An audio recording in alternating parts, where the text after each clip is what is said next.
Obrigado. Vou falar sobre oxigênio hiperbárico no tratamento de feridas. Então, é a terceira vez que eu coloco esse slide aqui quando a gente fala de hiperbárica. Porque a gente precisa aprender o conceito, o porquê que a gente utiliza hiperbárica. E para isso a gente tem que entender quais são os 4 pilares. Inflamação, infecção e isquemia. Então você vai usar a hiperbárica para tratar um tecido, quando ele está isquêmico, infectado ou inflamado. São essas as possibilidades de você usar. Toda vez que você tem um tecido que você precisa de um adjuvante, de um cuidado a mais, é isso que você vai utilizar. Métodos físicos também. Alguns pacientes eles podem ter complicações de mergulho, né? Então, para essa situação, plataforma da Petrobras, a gente usa muito a hiperbárica. Na vascular, a gente chama dos 3 Is da vascular. Por que eu coloco esse slide? Para entender fisiopatologia. Não é uma câmara de oxigênio só. Quando você respira o ar ambiente, você respira 21% de oxigênio, né? O que dá uma pressão parcial ao nível do mar de 159 milímetros de mercúrio. Conforme você vai inalando esse ar e esse ar vai descendo pelo seu pulmão, vai para os alvéolos, dos alvéolos para os capilares, né, para os capilares para as hemácias que carregam 97% do sangue, estão nas hemácias, né, você tem uma pressão que vai diminuindo conforme essa troca. Então o gás carbônico sai e o oxigênio entra a nível pulmonar. Conforme vai passando na corrente sanguínea, cai no capilar, vai entregar esse oxigênio na célula, dentro da célula tem que entregar o oxigênio para a mitocôndria. A pressão parcial nesse momento está em torno de 8 a 5 milímetros de mercúrio. Isso é responsável pela vida. Então dos 150 lá em cima, vai caindo para 8 a 5 milímetros de mercúrio. Se você não tem isso daqui, não existe vida. A mitocôndria é a unidade funcional da vida. Quando você está com uma respiração hiperbárica, quando você está dentro de uma câmara hiperbárica respirando oxigênio 100%, quando você está fora da hiperbárica, você tem 97%, você respira oxigênio 100%, você vai para 100%. Aumenta 3% que não muda nada.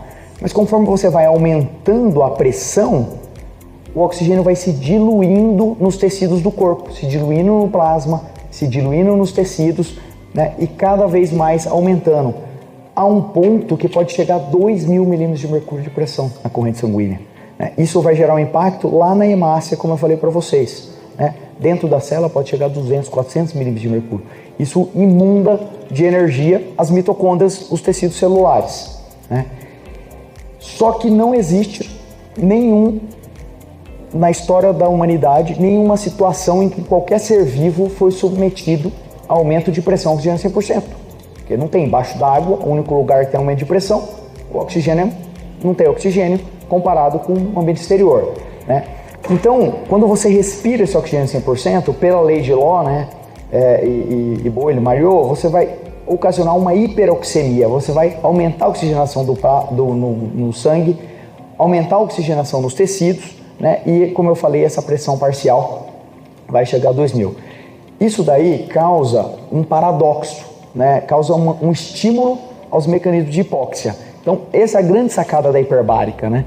Durante aquela 1 hora que você está tratando um tecido isquêmico, você está oxigenando aquele tecido? Está oxigenando, né? Mas esse aumento de oxigênio, né, ele estimula os radicais livres de oxigênio, estimulam fatores que são induzidos pela hipóxia.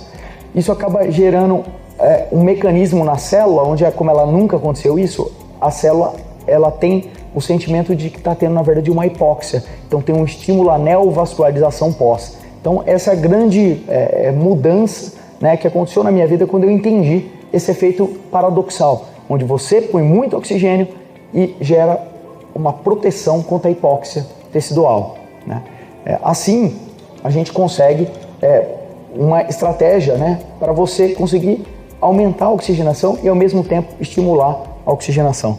Neovascularização, então, nós temos 2 mecanismos, né, locais, tem várias formas que estão sendo estudados, né, a forma animal, de entender isso daí, mas tem outros efeitos da hiperbárica também, efeitos antimicrobianos, né, quebrando o biofilme, estimulando monócitos, neutrófilos, né, efeitos bactericidas, bacteriostáticos, né, modulação, né, da destruição tecidual pelo processo inflamatório, né, é um caso de osteomielite, né, é um tratamento padrão para osteomielite, energia cinética, né, além da angiogênese e osteogênese. Então a gente tem aí, conforme o número de sessões, vários efeitos, né, na parte vascular. Então o que a gente mais pensa assim é nessa parte de neovascularização e modulação da inflamação e combate à infecção, né?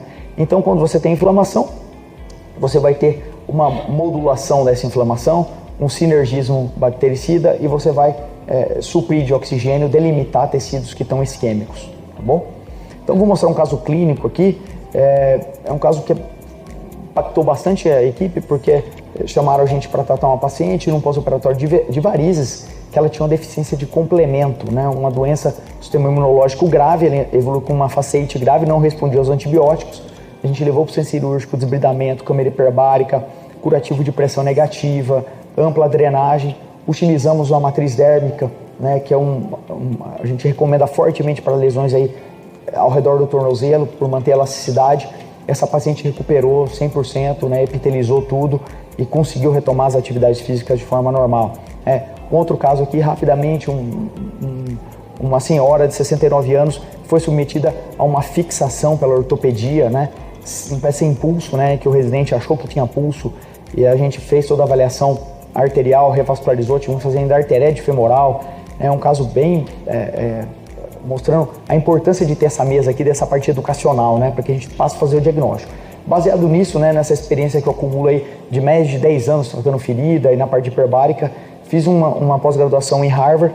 Lá eu tinha que desenhar uma linha de cuidado, né? Então eu fiz esse Limb Salvage Process Model, né, com outros 2 colegas, onde a gente utilizou critérios, né, para definir as úlceras de diabéticos, não diabéticos, infecção, né? Utilizamos a classificação Wi-Fi, né? Estruturamos essa classificação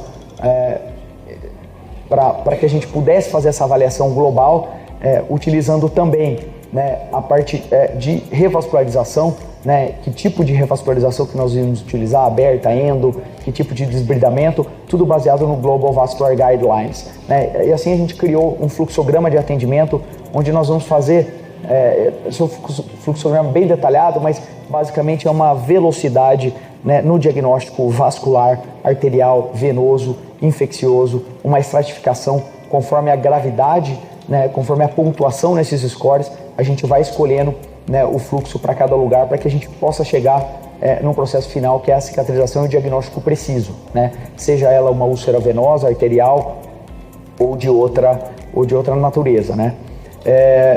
Lembrando que 80% das úlceras de membros inferiores, né, 70 a 80 são venosas, né, de 10 a 20 são arterial, tem um overlap entre elas, mas a gente tem um monte de outras patologias que podem dar ferida dos membros inferiores, e quem está no assunto tem que estudar isso daí a fundo, tá? Então, o que a gente tem na literatura, né? Não temos muitos estudos, são estudos relativamente controversos, né? O que a gente sabe cientificamente é que a hiperbárica é muito bom para pé diabético com comprometimento arterial, né? Essa é uma resposta muito boa que a gente tem, mas para outros casos a gente está evoluindo cada vez mais o apoio da SMOB, né, para que a gente possa gerar mais pesquisa e ter os dados científicos do que a gente enxerga hoje na prática, né, Marcelo? Né, então, nesse resumo da Cochrane, 12 trials, 577 pacientes, né, mostrando que aumenta a taxa de cicatrização de feridas, né, no pé diabético, quando você põe hiperbárica, né, não tem diferença significativa em amputação maior. Né. Quando você vai ver úlcera venosa, né, esse Cochrane 2015 só tinha um estudo com 16 pacientes. A parte de úlceras mistas, né, mostrando um resultado benéfico, mas também um N pequeno, com apenas 30 pacientes. Né.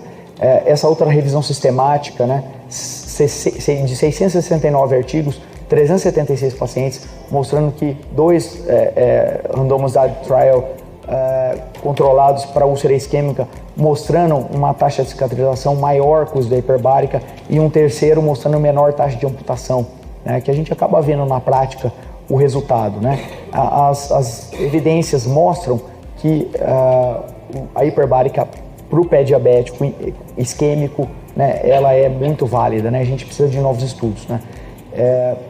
O que a gente pensa hoje é exatamente isso, que a oxigênio hiperbárica ela é um adjuvante no tratamento. Esse que é o grande segredo, o grande entendimento da tecnologia, né? Não achar que prescrever 20, 30, 40, 50 sessões vai funcionar se você não fizer o diagnóstico adequado, não fizer a avaliação arterial, não fizer a avaliação venosa, não tiver um time multidisciplinar para ver a parte metabólica, para ver a parte de fisioterapia, de bomba muscular da panturrilha, então você tem que estar tudo isso junto no seu ecossistema para que você possa fazer um tratamento adequado para esses pacientes, tá? Então a gente acredita nesse centro multidisciplinar, nós temos que ter uma resposta rápida e efetiva para isquemia e para infecção, ter uma equipe de infectologista, a gente conta hoje muito com o apoio da equipe do Dr. Ivan. Qualquer problema de infecção, a gente recorre a eles, tenta fazer o melhor tratamento o mais rápido possível, internar se for preciso, para que você possa acelerar a cicatrização, porque é importante, o tempo de cicatrização reduz muito o sofrimento do paciente, e isso traz um benefício muito grande. Então essas tecnologias são para isso. Esse nosso protocolo LSS, ele precisa ser melhor estudado, a gente precisa testar ele clinicamente, mas o que a gente põe hoje na prática clínica é que realmente vale muito a pena você estudar e estruturar o seu fluxograma de atendimento para você cada vez mais melhorar no diagnóstico, e finalizando aqui, hiperbárica efetiva, pacientes diabéticos com úlceras, com isquemia, isso daí bem declarado na literatura, lembrando que é depois da revascularização, tá? Não adianta fazer hiperbárica se você não revascularizar antes. Essa semana mesmo me mandaram um paciente assim, assado, com a perna inchada, com linfedema, com erisipela. Quando eu fui ver, não tinha pulso distal, coloquei um Doppler, tinha uma estenose no Hunter. Eu liguei para o cirurgião, falei, olha, ele não tem condição de entrar na hiperbárica, a perna está isquêmica, precisa revascularizar. A minha sugestão é internar ele, porque pode virar um quadro grave. Obrigado.